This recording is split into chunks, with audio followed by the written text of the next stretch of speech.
बदलापुरात जनगणनेच्या कामात हलगर्जी करणाऱ्या 5 जणांवर गुन्हा दाखल। जनगणनेच्या राष्ट्रीय कामामध्ये हलगर्जीपणा करणाऱ्या 5 कर्मचाऱ्यांवर कारवाई। आदेश देऊनही कर्तव्यावरती हजर न राहिल्यामुळे बदलापूर पूर्व पोलीस ठाण्यामध्ये गुन्हा दाखल। कुळगाव बदलापूर नगर परिषदेचे मुख्याधिकारी मारुती गायकवाड यांच्या आदेशाने ही कारवाई। कुळगाव बदलापूर मध्ये 2027च्या जनगणनेच्या पूर्वी घरगंटी मोहिमेला सुरुवात झाली। वारंवार नोटीस, फोन करूनही संबंधित कर्मचाऱ्यांनी प्रतिसाद दिला नाही। महाराष्ट्र जीवन प्राधिकरणाच्या VS साबळे आणि BG जाधव या 2 पाणी पुरवठा अधिकाऱ्यांचा समावेश।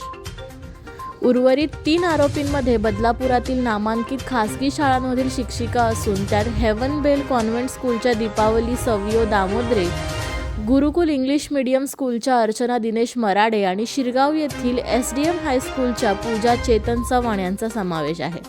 या सर्व जणांवर शासकीय आदेशांचे उल्लंघन केल्याप्रकरणी गुन्हा नोंदवण्यात आला असून पोलीस लवकरच त्यांच्यावर कायदेशीर कारवाई करणार आहेत।